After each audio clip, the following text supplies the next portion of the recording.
COVID deaths which were happening. This is post-COVID trauma that people had, and there were people dying of heart disease. Even during COVID, people of South Asian descent were affected disproportionately. The number of deaths were much higher among the South Asian community. This myth which was there that only men get affected with heart disease, we're seeing now that there is a rising number of female also getting affected with heart disease. There has been a few studies which have shown that in a South Asian household, if a woman gets like she complains of chest pain, invariably she's told that she's stressed out and she's anxious and she won't be taken to the doctors. But at the same time, when a man complains of a chest pain, it's most likely that the person will be taken to the hospital and an ECG would be performed. For us, going on diet or nutrition or going to a nutritionist means there will be a lot of no's in our diet. Unfortunately, we as nutritionists are always seen as the food police. Yeah. Somebody's going to ban things and somebody's going to make your life miserable. And that's why people try to refrain from even talking to you sometimes because they feel like, oh my God, she's going to, She's gonna give us boiling food. yeah, she's going to be very preachy and she's going to tell me this, that, she's going to judge me and all of that. What were some of the new things that you encountered when putting down your thoughts in a form of a book? Well, the reason I wrote the book was I was seeing the conversation around nutrition was steering in a very uncomfortable direction. Nutrition, food is something which is supposed to bring peace to you, bring happiness to you. What has been your personal inspiration which has kept driving you for so many years in this field and profession, bringing about transformation in the lives of people? Well, to be honest, it's a transformation which I've made in people's lives. That gives you a lot of satisfaction. The results. Yeah, the result, the job satisfaction, because it's the impact which you have made in so many people's lives. Hi everyone, welcome back to Deep Dive with Danish. We're back with our second episode, and today we're getting into your kitchen. We're getting onto your food plate. We have with us a very special guest today. We have with us a clinical nutritionist, a public health expert, a columnist, the founder of Kolkata's leading nutrition house, Nutrients. We have with us Ms. Hina Nafees. Welcome, Hina. Thank you for having me. Most welcome, Hina. Hina is going to today talk to us about all her endeavors and including a new endeavor that she has started, which is called the South Asian Wellness. So, Hina, tell me straight away about South Asian Wellness. What is this all about? And welcome to UAE. And what brings you here? See, the reason I'm here is because I wanted to talk about my new venture, South Asian Wellness. And so this is an online digital nutrition consulting company for the South Asian diaspora living globally. Okay. And so I'm starting with the Middle East, with Dubai, because I know there's a huge number of people from South Asian descent living in this part of the world. And the main reason why I started this venture was post COVID or even during COVID, I realized that a lot of people died of heart disease. South Asians were affected disproportionately during COVID times across the globe. The number of South people of South Asian descent who died in UK was astonishing. We have huge numbers back in the US. I don't have the data for the UAE, but So, this you're saying is not the COVID deaths which were happening. This is post-COVID trauma that people had, and there were people dying of heart diseases. even during COVID, people of South Asian descent were affected disproportionately. The number of deaths were much higher amongst the South Asian community Okay. because most of us do have, these diseases or conditions like diabetes and hypertension and high cholesterol and dyslipidemia. And unfortunately, most South Asians, they have taken it for granted that, this is something which is very normal to have. But that increases the risk for dying. And that was the reason why I actually thought that, we need to do something about it. Mm. And so happened that post COVID, my husband got a stroke. Okay. Suddenly he got a stroke. And uh, looking back in my own family, I lost my father at the age of 52. My father-in-law died when he was just 43 due to stroke. And I realized that this has become a reality for South Asians, early premature deaths. Especially males get affected, they die younger. And because of which, the whole family dynamics changes. The whole future of families gets affected. Uh, No? And to an extent, in fact, if I could add over here, that this myth which was there, that only men get affected with heart disease, we're seeing now that there is a rising number of female also getting affected with heart disease. Is this also due to some of the COVID-led instances which happened? Was it due to COVID? Well, I don't think it's due to COVID, but COVID did exacerbate your risk towards all these things. Okay. And post COVID, well, I feel that people got really stressed out during COVID, Hmm. and anxiety levels and all of that really went up, which also increases people hyper. Seeing the same people 24/7 at home all the time. Perhaps yes, yeah, a lot of spouses staying together the whole day together. They fought, and all kinds of That family led ties. to anxiety and Yeah. stress. Seek a spouse sitting in the house the whole day and giving you, especially women, they had to take a lot of orders, and they were, the whole day they were cooking, and the children were all around. They didn't have to go to school. Right. So I think all that happened. But at the same time, this is not just related to COVID, I would say. Hmm. This has always been the case. There has been a few studies which have shown that, in a South Asian household, if a woman gets like she complains of chest pain, invariably she's told that she's stressed out and she's anxious and she won't be taken to the doctors. But at the same time, when a man complains of a chest pain, Hmm. it's most likely that the person would be taken to the hospital and an ECG would be performed. Hmm. So women are normally ignored when they get these symptoms. Hmm. And that's why we are seeing that now, with women getting more aware, and a lot of women are working, they have means to go to the doctors themselves, and they are independent. They are finding that the risk for heart disease is much higher as well. So you feel from the perspective of the South Asian community, Mhm. and I would like you to define the South Asian community to me, so that our listeners can also understand who are the people whom we are talking of. But are you trying to tell me that the South Asian community, from the point of view of nutrition and health and lifestyle, Mm.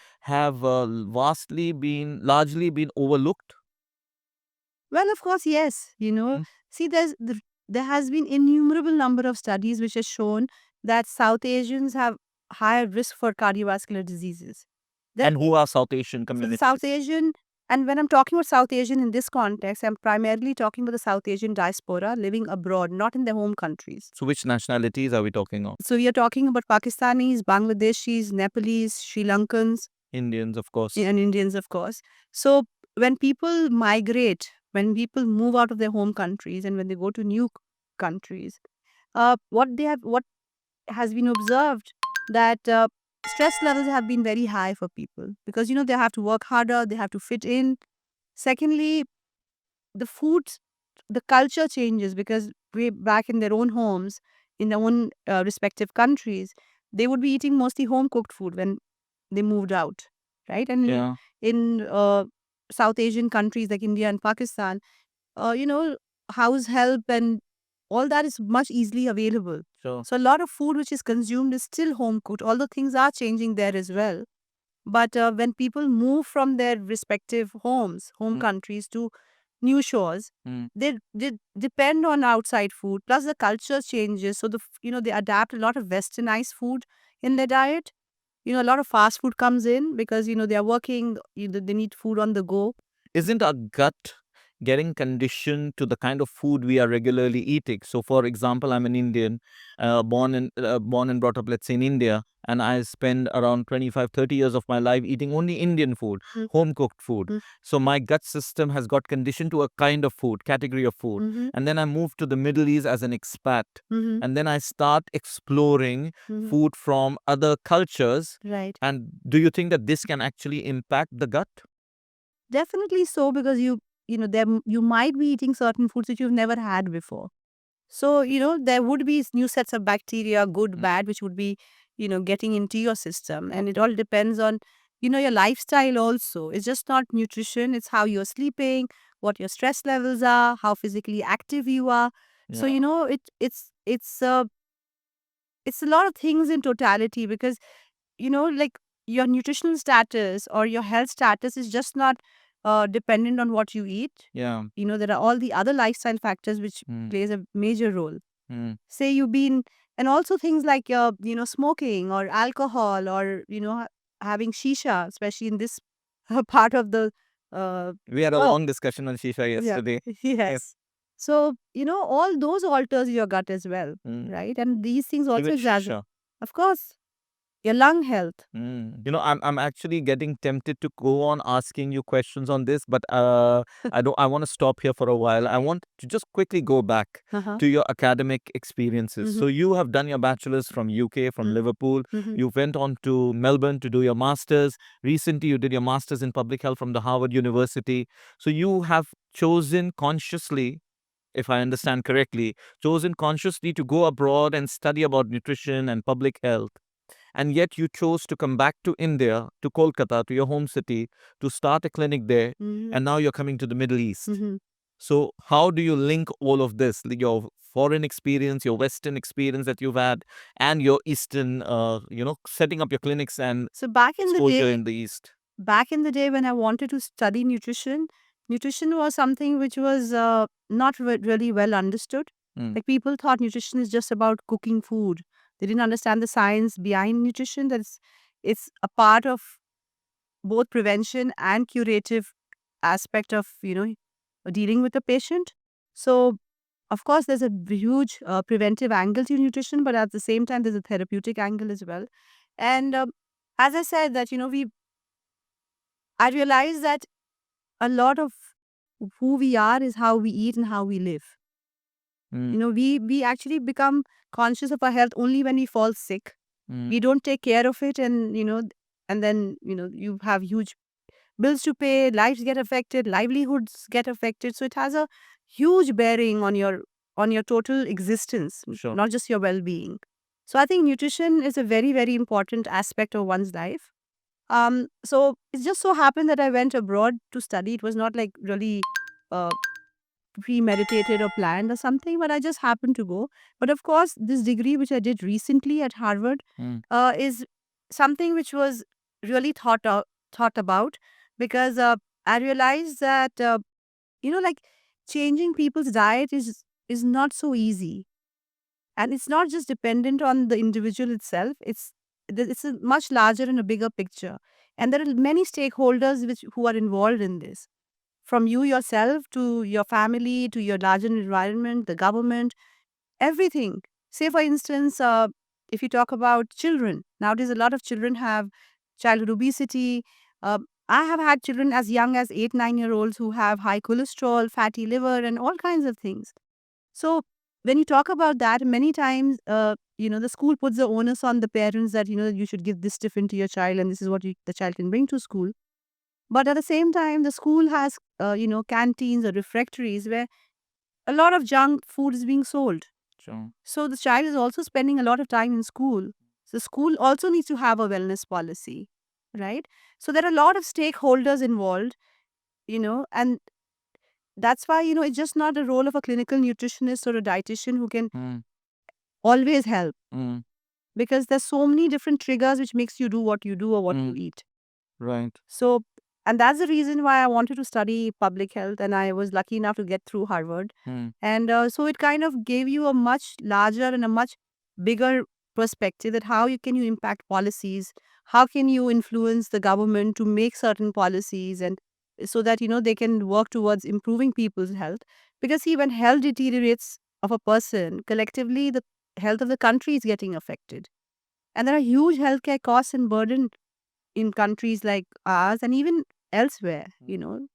So it does impact the country's economy and all of that. So I feel there are many actors in this whole, Sure. in this whole discipline. It's just not, one clinical nutritionist or one dietitian telling you don't eat this and don't eat that. Right. So it goes much beyond that. Sure. Yeah. So tell me something which I came across your website Mm. and I really liked it. You said that healthy eating Mm-hmm. is not about exclusion, it's about inclusion. And this is contrary to what we believe. For us, going on diet or nutrition or going to a nutritionist means there will be a lot of no's in our diet. Unfortunately, we as nutritionists are always seen as a food police. Yeah. Somebody's going to ban things and somebody's going to make your life miserable. Hmm. And that's where people try to refrain from even talking to you sometimes, because they feel like, oh my God, she's going to She's just going to give us boiling food. yeah, she's going to be very preachy and she's going to tell me this, that, she's going to judge me and all of that. But believe you me, as much as you are struggling to eat healthy, so am I. Sure. All of us are. We are living in this world where things are difficult. And talking about diet of exclusion and inclusion, I firmly believe in a diet of inclusion. See, you live in Dubai or in the Middle East. This is a global melting pot of cultures, right? Isn't it? Yeah. So you are talking about bringing in so many different cultures, including everyone. And whenever where there is variety, there is spice. Even in nutrition, the more variant your diet is, the more nutritious your diet is because you get the more different profile of nutrients. Mm. Say if you eat just the same thing every day, you just get the same profile of nutrients in your body, right? Okay. But if you mix other things, like say for instance, if you have every day you have a slice of bread, one egg, and one banana for breakfast, Yeah. you'll get the same profile of nutrients. You're not eating unhealthy. You're Right. eating healthy, right? But still you have deficiencies because you eat the same thing day in and day out. Okay. But if you eat So are you saying that we are overlooking other food items which can help us with a holistic, exactly, like if you health? yeah, you need variety. Variety is a spice of life, right? Right. Otherwise it gets boring. Right. So even if you look at the colors Mm. of fruits and vegetables, the Yeah. more colors you have, the more colors you include, Mm. the more phytonutrients and phytochemicals and antioxidants you get. Mm. But if you stick to just two, two different fruits every day, or Mm. every So single day I of it, think the role of a nutritionist in all of this is, I mean, of course, there is an aspect which involves your knowledge and how you advise a person based on his physical condition, his Mhm. medical health. But it's about how do you create that balance in your food? Because if I hear about all of these, have this food and this fruit and this color and that color, my instinct will tell me that next day I'll go to Carrefour and I'm going to just go ahead and pick up all vegetables of one color. right, All right. And then I have an overdose of it because I don't know how to create the balance. right. And that's where I understand that that's where the nutritionist comes in Mm. and provides to us how to create that balance. Is that correct? Absolutely. It's apart from balance, a nutritionist can also help you choose what needs to be chosen, Mm. right? Because sometimes you have, especially uh, in the Middle East, you go to these supermarkets. They are hypermarkets, and you have spoiled for choice. You don't know what you want to eat. You don't know what to choose. Sometimes there are new foods you're not familiar with. Mm. So that if you get aware, a nutritionist can help you with that and what works for you also, because most foods are good to eat, I think, but something may suit you, may not suit you. Sure. So depending on your health condition or your lifestyle, we help you identify foods which works best for you. Sure. So it's not about the perfect stuff. Mm. It's also about what works for you. Okay. Because in a zeal to look for perfection, sometimes you make a big mistake, Mm. or you kind of just confuse everything, and you get so confused that you tell yourself that forget it, I don't need to get into all of this. Sure. So tell me something now. If somebody, and I'm sure you're gonna have a good laugh about it. So let's say if somebody has a gluten intolerance, all right. So see, the moment I say gluten, I know, I'm talking about myself. All right. So if somebody has a gluten intolerance and he's not comfortable having rotis, Mhm. all right, and we see, that uh, people always advise that one should not have an overdose of rice.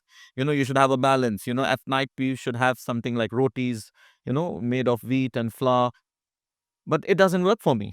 I have gluten intolerance. So I am forced, because of lack of options and alternatives, healthy alternatives for me, I'm forced to eat a lot of rice as a compensation. But then too much of rice can lead to extra carbohydrates, can later lead to diabetes. Mhm. So, what do you advise to a person who is under this kind of a scenario? Well, the first thing I would like to say is about rice. Mm.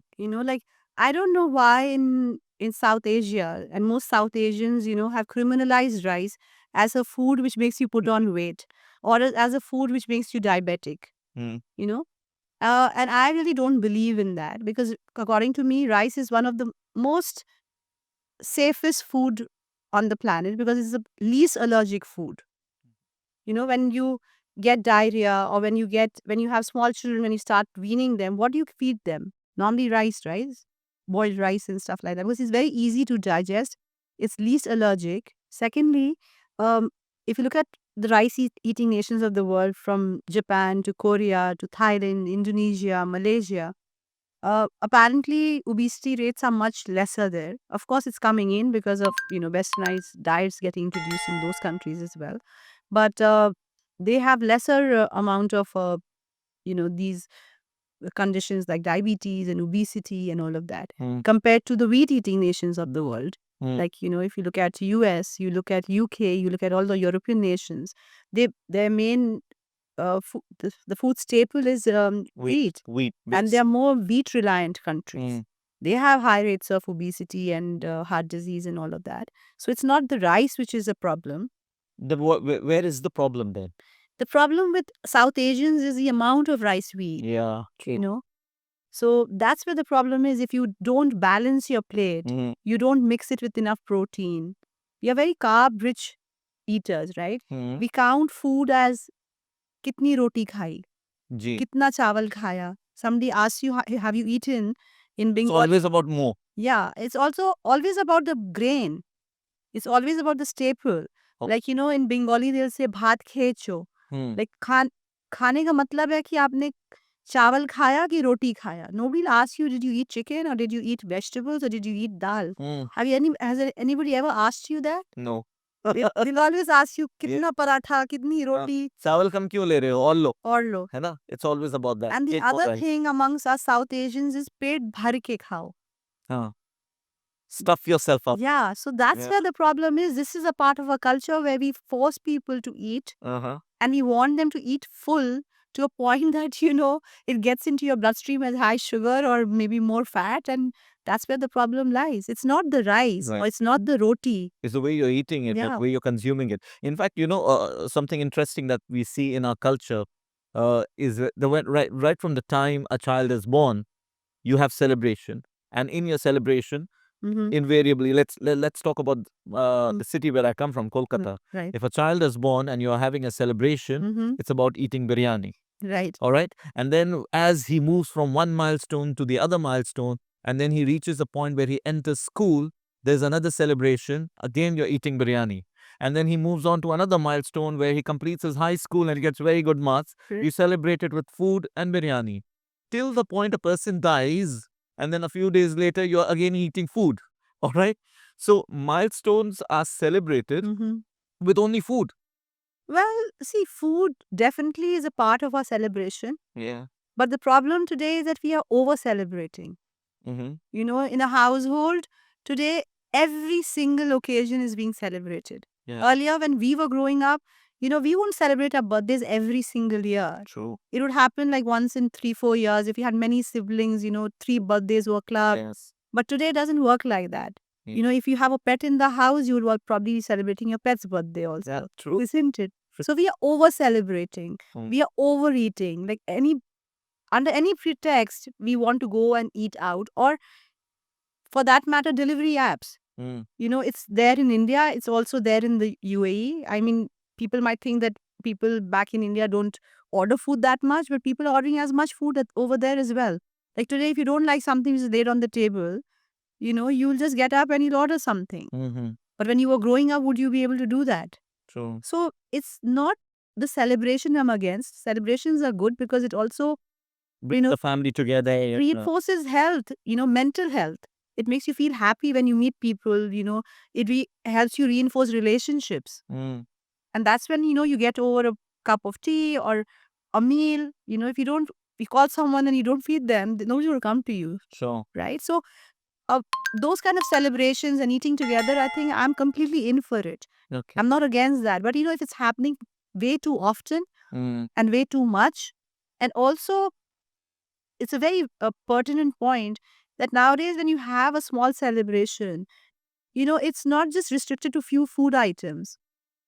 You want to have the whole, like a range of food products. And even if you don't feel hungry, just because, there are so many different food items, you get tempted to eat. So you're actually eating more out of greed than out of hunger. Mm. And that's one very sad thing actually, because you're eating more than what you actually need to eat. Okay. And that's where, the diet of excesses is what is the problem. Okay. Not and also what you eat at that point in time, of course. Okay. So tell me something. Now, I'm coming back quickly on the gluten Mm. intolerance thing. So I think you told me that what one needs to do is get themselves firstly tested to see whether they are actually gluten intolerant or there is some other gut issue Right. which is creating the intolerance-like feeling. Absolutely. What about lactose intolerance? Because there is another growing concern. In fact, I came across a reel yesterday which told me stay off dairy products, stay off butter, stay off milk-based tea, stay off all dairy products for a week, and you will see a difference in yourself, a positive difference. Do you support this? Not at all.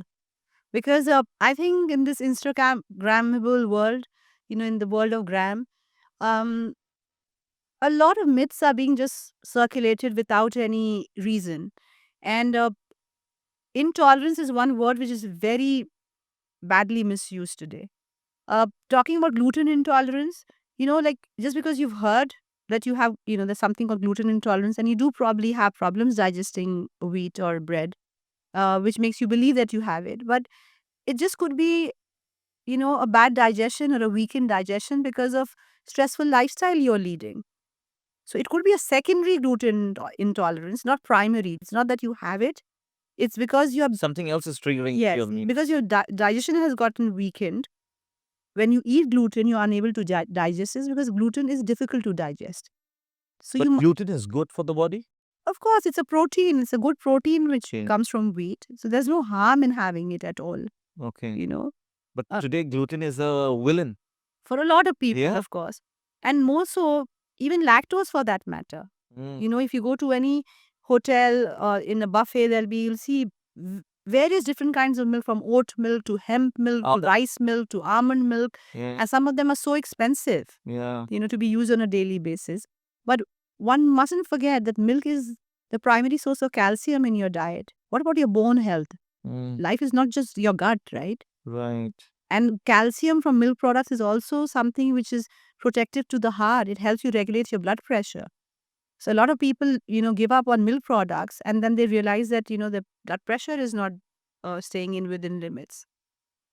Talking about intolerance, what we don't talk about is persistence. If there is lactose intolerance, there's something called lactase persistence as well, Okay. which the world is not talking about. What is it all about? So lactase persistence, what is believed is that, we as humans, we are the only mammals who are drinking another mammal's milk, and that's why, and we are not adept to digest lactose in our body. But that's not the case. The human body has evolved. If you look at for instance, you look at Mongolian people. Mongolian people drink horse milk, and horse milk has the highest content of lactose in any milk whatsoever, and they still can digest it. So, people can digest horse milk with very high lactose content. They are lactase persistent people. And it's been seen people who do dairy farming and who are into agriculture and all that. Most of them are lactase persistent people. So people from India, especially from the north and the west part of India, are primarily lactase persistent people. They don't have problems digesting milk at all. Mm. But there are some people who have problems digesting lactose. In fact, the best part over here is if you see, um, India, for example, have a lot of food items. Mm-hmm. For example, sweets. Mm-hmm. Most of them, in fact, almost all sweets are based of lactose. You know, you talk about all kinds of different sweets which are there. Yeah, the Mm, Bengali sweets. The Bengali primarily, sweets, yeah. yeah, primarily they use milk as one of the product. Also, you need to understand that the lactose content in yogurt and paneer is far lesser than the lactose content in pure milk. Okay. So it will be surprising to see that some people who can't digest milk can very easily have yogurt, and yogurt has a lot of good bacteria in them, which is good for your gut. So you have to see for yourself. You can't simply just ban all dairy products from your diet and think that you're doing something healthy to yourself. You might be doing exactly the opposite. Because uh, especially for vegetarians, milk is one of the best sources of protein also for them. Sure. The first class proteins comes from them, from there. And calcium and a lot of other things. So what is your take on ghee, for example? Now I've been hearing a lot these days that ghee is in fact good. and you should consume a lot of ghee. And nowadays you have this system that, you wake up in the morning, the first thing you do is consume ghee. So what are your thoughts about that? Well, I completely do not endorse having having ghee on an empty stomach in the morning. Mm-hmm. Ghee is not such a bad thing, but at the same time, if you're suffering from obesity, or if you have weight issues for that matter, or you have diabetes, or if you have high cholesterol, ghee will increase your LDL, the bad cholesterol. Mm. Ghee is very high in saturated fat. It's one of the But we most. love to, put ghee on our food and, our meat preparation. Then you put some ghee on top. That's what brings the taste. See, the ghee on top is actually not a bad thing Ah. because ghee has a very high smoking point. It does not break up into free radicals very easily. Yeah. So if you're doing tadka with ghee, when you're heating up ghee True. at very high temperature, it does not break down compared to the other oils. But having it raw, empty stomach, you're saying is not healthy. I mean, I medical nutrition therapy does not endorse anything like that. Why would you want to, consume saturated fat first thing in the morning? When as a South Asian, as an Indian, your risk for heart disease and diabetes are anyways very high. Mm. You know, so I don't think it makes sense. And see, these principles of drinking, I'm saying, of having ghee, dates back to the Ayurvedic wisdom and Ayurvedic traditions, Sure. which dates back to 4,000 years ago, right? But the food pattern must have been totally different, isn't it? More than food pattern, lifestyles were so Lifestyles were different. yeah. Today, you eat such carb heavy food, and you eat so much fried carbs. Mm. All your samosas, all your parathas and the puris. What are they? They're fried carbohydrates, right? Yeah. You're already consuming so much of Ah. fat. Why would you need extra fat for what reason? So having all these samosas, etc., every day is not healthy. Definitely every day, regular consumption of all these things are not healthy. And but at the same time, I'm a big believer in mental health. And I think food is something where we derive our happiness and our peace from also. So foods which you like should not be banned from your diet. But of course, you should not be craving about it all Mm. the time. Mm. Because when you're deprived, and that's why I talk about diet of inclusion. Mm. That you have room for everything from Sure. from your samosas to your pizzas to your burgers. There's nothing which should be banned if you don't have any problems as such. So tell me something now from the protein point of view, since we are getting into, because अब ये जो topic है ना, अब ये हम food patterns में जाते हैं, चले individually. So for a person who is used to having red meat, so we're talking about the non-vegetarians, and then let's talk about those who are vegetarian, who prefer not prefer, or rather they don't have any kind of non-vegetarian items. How are they going to compensate, number one, their protein, which they are not able to take in the form of meat? Secondly, we are also seeing a growing culture where people are saying that red meat is not good, so you should not have red meat. And then during COVID, we were hearing that in fact taking red meat is good. And if you have, let's say, cancer, some of the studies also say, if you can correct me if I'm wrong, that consuming of some red meat can actually be very good Mm-hmm. and not counterproductive. So we have so many complications and so many different news coming in. Mm-hmm. So how does a layman decide? Well, you have to verify your sources of information from where you're getting it and use your common sense as well and also understand what works for you. Mm. Now, there are various styles of eating in the world, from vegetarianism to non-vegetarianism to veganism, fishitarians and lacto-vegetarians and whatnot. Well, every style of eating, according to me, has its pros and cons. Nothing is perfect. So if you think you're vegetarian, you're doing your diet is perfect, that's wrong. If you're eating non-veg and you think your diet is perfect, that's wrong. So, everything has its own pros and cons, and you need to fill in those gaps, which comes with the kind of diet which you have chosen for yourself. Say, for instance, vegetarian people, they can definitely get their protein from the milk products, from the legumes, dals, and all those kind of things. But they have to be conscious that they are consuming it regularly. Like I have seen people who call themselves vegetarian, they have never eaten vegetables besides potatoes. But they call themselves vegetarian only because they don't eat meat.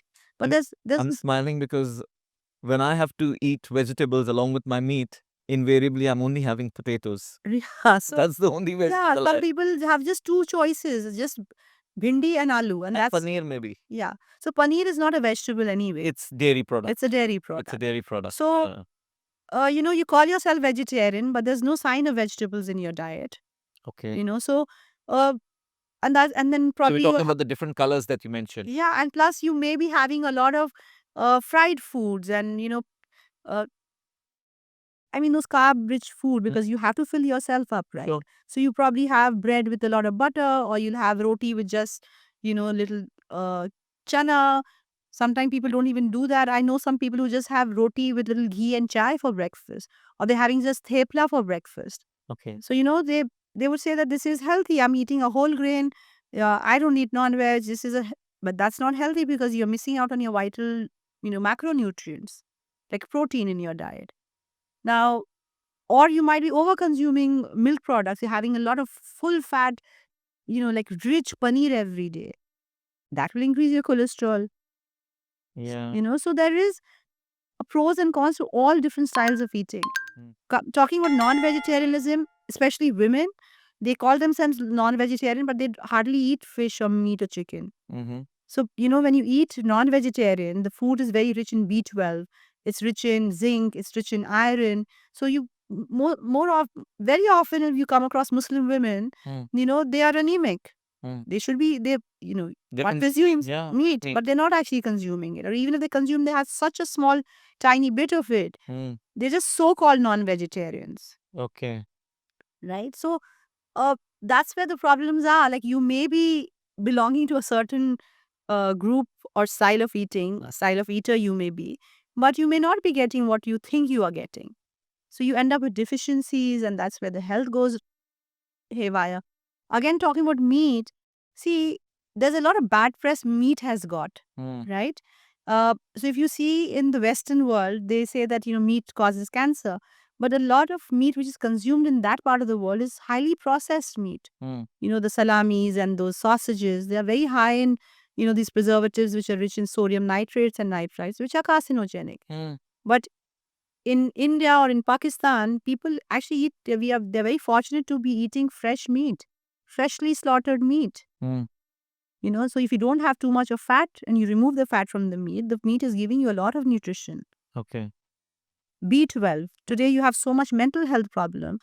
Red meat is the best source of B12. So it's very good for your mental health. Okay. Thank you so much for that. Now let's move on to one more important aspect which Mm. we see being spoken of quite a lot these days, Mhm. and that is hormonal health and metabolism.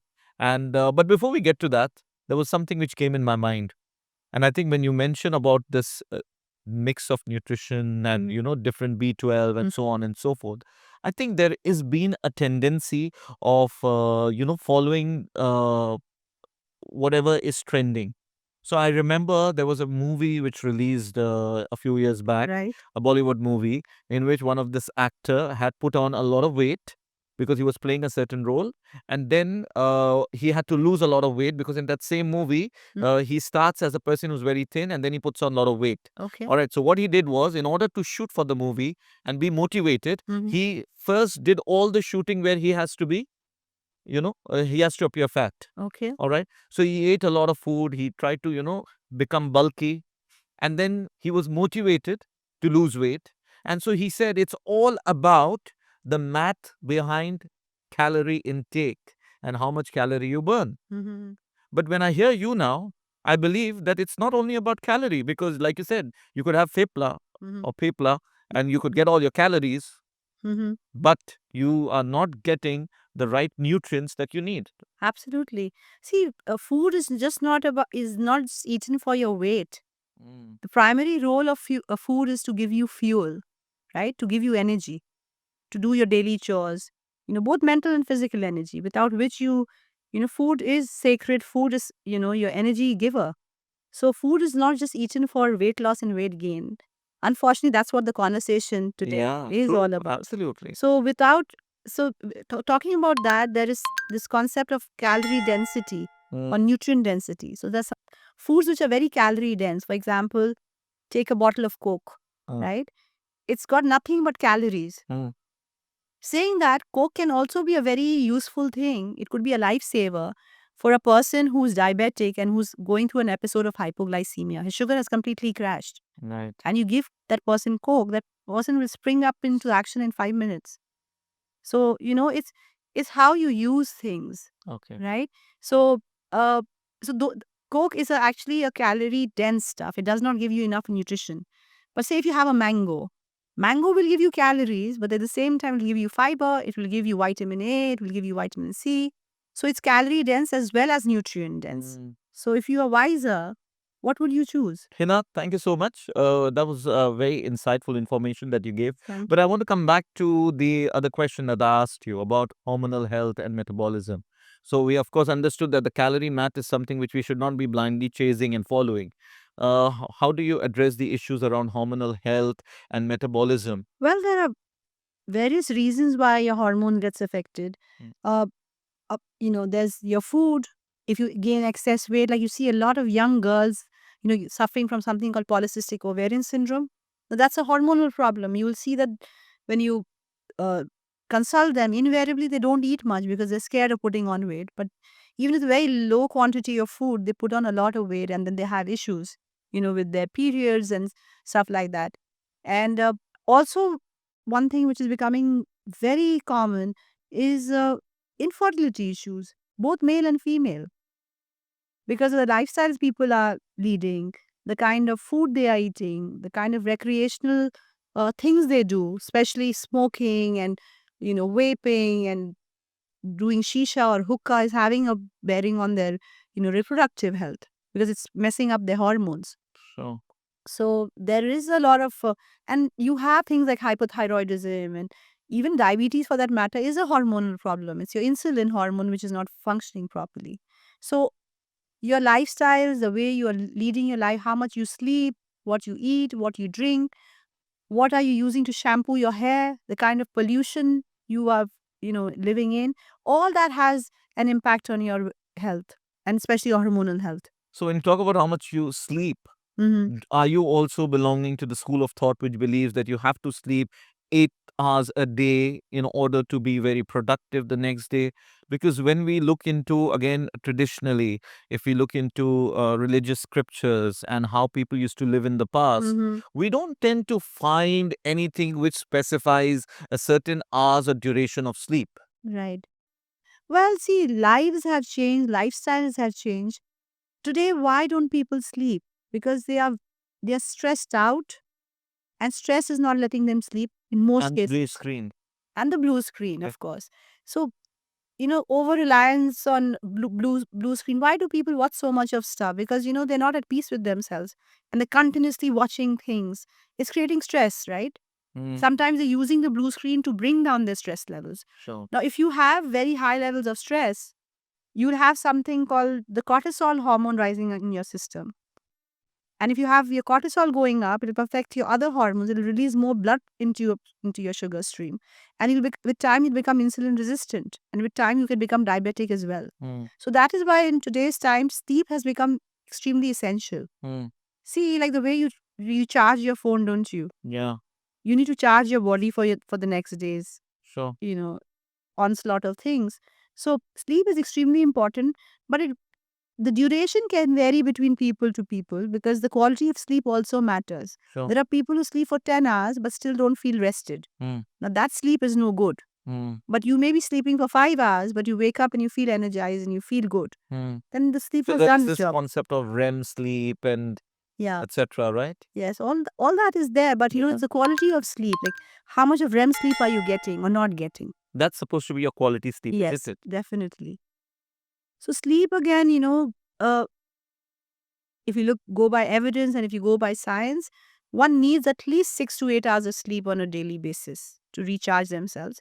But then I feel there is these personal needs which varies across people. Mm, So I think one needs to check for themselves that when they wake up in the morning, do they feel energized or rested or not? And then they can titrate back and see that whether 6 hours of sleep makes them feel that way, or whether 5 hours of sleep makes you feel that way. So, which will make me conclude as a layman that sleep alone does not decide your mental state. how you feel the next day. It has to do with your work life. It has to do with the stress intake. Yes. It also has to do with the food that you're consuming, the amount of water you are consuming. So it is collective thing and not just Absolutely. sleep alone. Say, for instance, you have a very heavy meal at night now, and you just go to bed. Obviously, that food needs to be digested, and the digestion gets very sluggish at night. Hmm. So that makes you feel very heavy and bloated. Hmm. And you've not been able to sleep, not because you are not sleepy, but because you're feeling so bloated and heavy. Hmm. So then you need to kind of revisit your food and see that if is my food hampering my sleep Hmm. quality. Sure. Some people at night they drink a lot of caffeine, like Hmm. they drink a lot of coffee or even these energy drinks to keep them awake and to make them do things. Um, when you drink so much of caffeine, it works like a diuretic, which sends you to the loo Yeah. every few hours. So then even that Your affects sleep your is sleep. affected. Yeah. So you need to see, what is affecting your sleep and Mm. how much sleep works for you. Sure. Although there is this general Mm. thing, like this idea that you should be sleeping at least 7 to 8 hours every night. Mm. So tell me something now. My second question was on metabolism, and I want you to link it to the weight loss because nowadays everything is about weight management. How good I look. I need to lose weight. If you see the movies in the past, the 60s and the 70s, you had the Bollywood stars and you had them coming on the screen. Uh, they used to put on a little weight, Mm-hmm. but no one had any issue watching them as a superstar or a hero. Uh-huh. But today, you really need to look good, skinned looks, right? So, what are your thoughts about this issue of metabolism, high metabolism, low metabolism after a certain age, and this entire thing which is linked to weight loss? Unfortunately, because of social media, despite all its positive things which it brings along, you know, social media has put a lot of pressure on people to look good, and your size is something which determines how good you look today.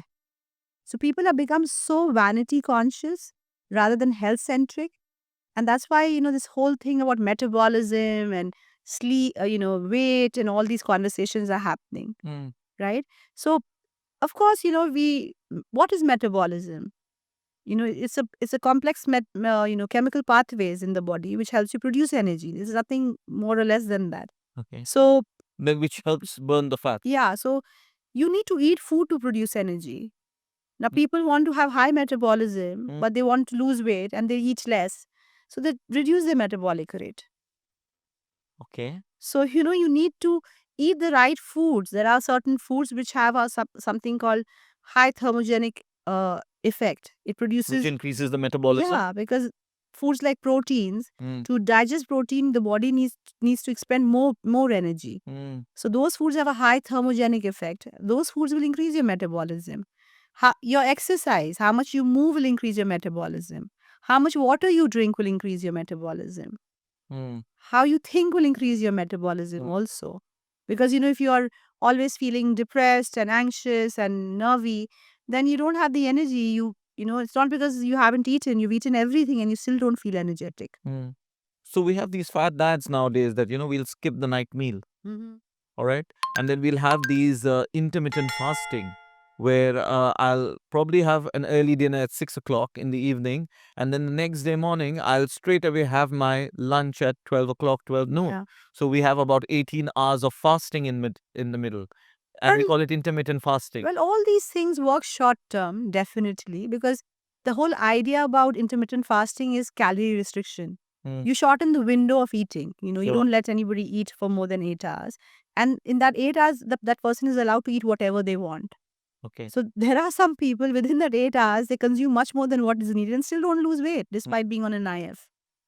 But are So these good? Are these intermittent see, fasting? long term, it's not a great thing to do according to me, because I've seen people ending up with gastritis issues. Yeah. Some people, like diabetics and hypertensives, it's not good for them at all, because when you're empty stomach, there's a gas buildup which can shoot your BP. You if you haven't eaten for 18 hours, can bring your sugar down. So you'll have like this trough and highs and lows of sugar, which will increase your HbA1c. Your sugar will become unstable. So even for thyroid patients, women who suffer from hypothyroidism, IF is not recommended. So it's not something which everyone can do, but yeah, you want to cut down your food and you it makes it easy for some people.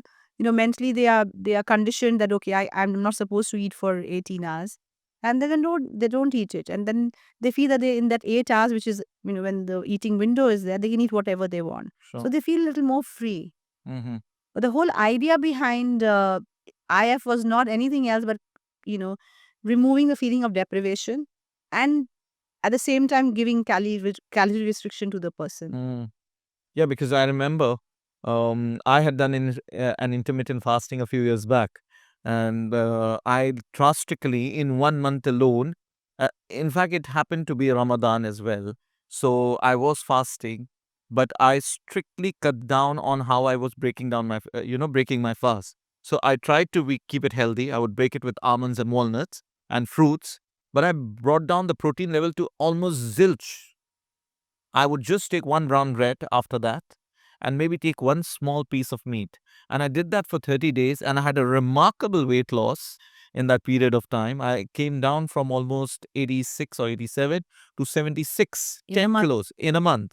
And then I was 2 months on a bed rest because I had massive iron deficiency.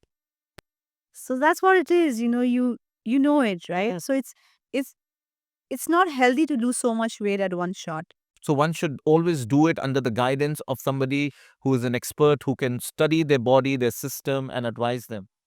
See, weight loss can be done on your own as well, Mm. because if you can just plug in few things which you think that I'm really doing these things unhealthy, and you cut that down, and if it's just because of that, the weight will definitely come down. Oh. But when you have medical conditions, when you have hormonal reasons, when you have maybe even motivational issues, you can't motivate yourself to do things. That's when people need hand holding, and they need to be under somebody, under guidance, especially people who are taking regular medications. They can't just suddenly get up and start Yeah, having certain things. sure, sure. So because there is, people doing all kinds of juices and concoctions, and they're having some, regular medications. So these juices sometimes interacts with these medications, and then, they end up having problems. True. So tell me something now from the context of India. All right. To start in 2007, nutrients in India, and I'm talking about 18, 20 years back, where all of these discussions were considered quite alien. People were very much enjoying what they were eating, and there were not too many food doctors or food police people, yeah, dietitian, Right. nutritionists who was there to guide them. How was it growing your brand in 2007? Was it a challenge? Was it easy to get people to come over and discuss their health issues? Well, I think life's been pretty good for me that way. I didn't face issues with getting people because, uh, I when I started off, I got patients, and with my patients, my patients got results. So behind one patient came 50 patients. It was client to client is how my business grew.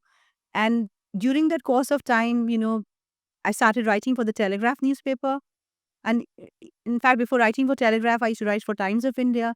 So people got to know about me. And so I never had a problem with clients or getting patients ever. It was like without spending like $5 on marketing, my clinic grew. Right. So I was probably destined to be, you know, doing this. And So, so I didn't face much challenges. But the biggest challenge was convincing people to make changes and make them realize that what they were doing was not right. and how do you Breaking those motivate? myths. How do you motivate a person who, let's say, is suffering from weight issues and is getting his or her diet absolutely wrong? You can give them a solution, but is that where you stop, or do you see yourself as a leader who has to motivate and guide them and mentor them? Well, I always like to call myself a motivational nutritionist because I think uh, making changes and making permanent changes is a very, very difficult thing. So, uh, motivating someone and hand holding them and keeping them accountable is a very, very tough thing. So, I always ask my patients when they come to me, that when they come to lose weight, the two things I ask them, that why do you want to lose weight, and do you want to lose weight, or are you losing weight under somebody else's pressure, your spouse or your parents? Invariably, there are young girls who come because parents are forcing them to lose weight because they They want want to to get get married. married, Yeah. and I find that extremely disturbing. And I tell them that you don't have to lose weight. if you're doing it for this reason. Do it for yourself if you really want to do it. To feel good. Yeah, like, you should have your own reasons for why you do it, because if you don't have compelling reasons for why what you're doing, you will never succeed at that. Number one is that. And number two, which I always ask my patients, is that do they believe that they can be thin and they can lose weight? Because without self-belief, of and self-belief on your own self, you won't be able to do weight loss, because losing weight is a mental challenge. It's a mental task more than anything else. See, most people have the information: don't have sugar, don't have fat, don't do this and don't do that, go for a walk, sleep early. You all know that, don't we? But making people do that is very difficult. Mm. And again, there are two very important things when it comes to weight loss: is sticking to a diet, be it for improving your sugar or improving your heart health, or for anything, for whatever reason you are getting on a diet. You need to be watchful of two things. One is that you are not looking for perfection. Mm. You're looking for progress. Every 100 grams you lose Is a progress. is a progress. Mm. Because, in a zeal to be perfect, we give up. Because we want to see overnight results. Yeah, and then, you want to do everything getting better. Like, you want to lose weight. Now, in one day, you want to change all your habits. You want to sleep early. You want to go for a walk every day. You want to join a gym. You want to eat right. And then after 7 days, it fizzles out. True. And you're trying to be perfect every day, but life throws its own challenges at you. Sure. The day you decide I want to do something good, something will happen in your life which will stop you from doing it. Sure. Invariably, I've seen this happening to people. Sure. So I tell patients that, be ready for all these things Sure. and look for progress. Weekly progress, monthly progress. This is not a rat race. You're not doing it for anybody else but for yourself. Sure. And the other thing which is very important is persistence. Without being persistent, you cannot achieve your results. More often than not, you start losing weight and then some wedding happens in your family, or you suddenly decide to take on a vacation, or there's Eid, or there is Diwali, or something comes up, and then you break your diet. Most often, people break the diet forever. They never go back to it because they see weight gain. Yeah. So I always tell my patients that when that happens, you please go and enjoy your Diwali, because festivals are meant to be enjoyed. Eid is supposed to be enjoyed and you need to eat what you like to. True. But once Eid is over, come back. That's what people don't do. They just give up because they feel like a failure. So there's no, failure or, success here. This is an ongoing, persistent effort which you'll have to make progress in your life. It's a lifelong journey.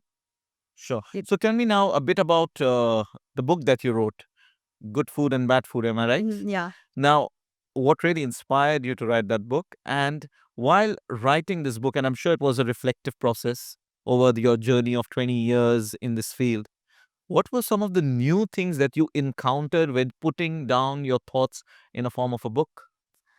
Well, the reason I wrote the book was I was seeing the conversation around nutrition was steering in a very uncomfortable direction. Nutrition, food is something which is supposed to bring peace to you, bring happiness to you. But today, nutrition, food, the moment all these conversations start, people start feeling insecure. They feel belittled. They feel like, they want to run away from it. And that's what something which was bothering me. And I also felt that food is something which is so sacred. And today people are running away from food. Sometimes, you offer somebody a piece of sweet, and no, don't give it to me. And I can't have sweets. I don't eat sweets. Or somebody shows affection, your grandparents, out of affection gives you a piece of chocolate. And then you say, no, I'm not going to eat this. So I realized that, food is being painted black and white, good and bad. And I wanted this conversation to stir away from there and start to see food from a very different lens, and not just from a perspective of whether it's good or bad. Because the food, and that's why I look at food from the kind of benefits it gives you. So the chapters in the book talks about, food for good lung health, how to improve sleep with the right kind of food. So, I wanted to drive away the conversation from just food being seen as a weight loss or a weight gain tool. And also, I didn't want food to be painted black and white, because I Sure. think food is sacred. Okay.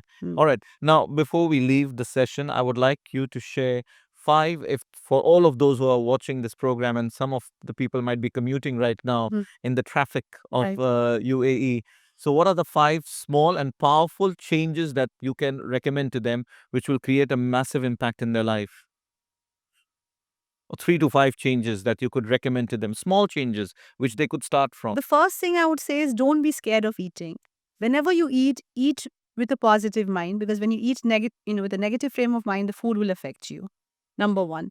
Number two is never eat to your stomach full.